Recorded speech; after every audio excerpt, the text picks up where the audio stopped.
Mr. President, as we continue the fight against ISIS and their radical allies, I rise today to urge my colleagues to support the Ernst Boxer Amendment, which provides authority for direct assistance to a critical partner in that fight, the Iraqi Kurds.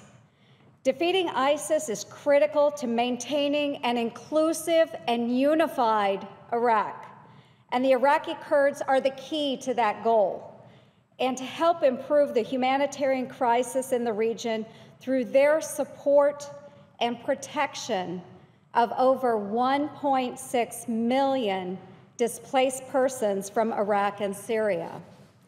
This bipartisan amendment, also co-sponsored by Senators Graham, Tillis, Rubio, and Gardner, provides temporary authority for the President in consultation with the Iraqi government, and I say again, in consultation with the Iraqi government, to provide weapons directly to Iraqi Kurdish Peshmerga forces in the fight against ISIS, should the administration choose to do so.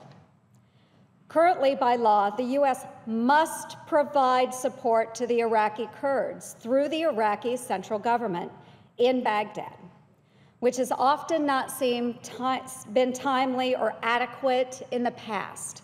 These delays have had a negative impact on the Kurds' ability to defend Iraqi territory and provide security for those who have sought refuge in Iraqi Kurdistan. The President's recent decision to expedite arms to the Kurds as a way to improve the counter-ISIS effort, I believe, speaks for itself. Additionally, last year, Secretary of State John Kerry said to the House Foreign Affairs Committee, and I quote, "You said the administration is responsible for sending all these weapons through Baghdad. No, we're not. You are. We're adhering to U.S. law passed by Congress," close quote. Secretary Kerry continued, and I quote again, "We have to send it to the Iraqi government because that's U.S. law.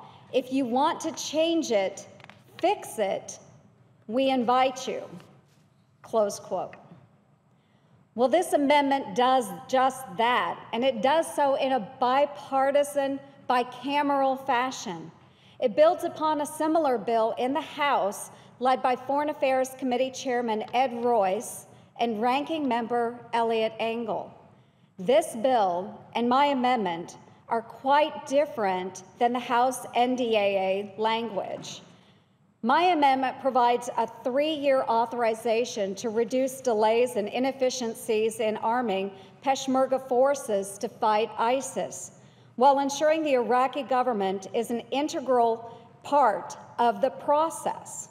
The amendment continues to promote a unified Iraq and enhances the ability to fight our common enemy, an enemy who ultimately seeks to bring their terror here to our shores. Furthermore, the amendment preserves the President's ability to notify the Iraqi government before weapons, equipment, defense services, or related training is provided to Iraqi Kurdish Peshmerga forces.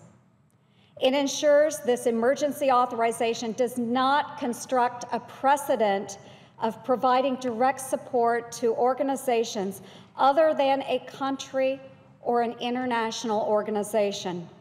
Most importantly to remember, it does not require the President to act. It provides him the authorization to do so if he feels the situation warrants it. Beginning in the first Gulf War, the Iraqi Kurds and their Peshmerga security forces have played a vital role in supporting U.S. interests and fostering a free Iraq, despite limited means of doing so.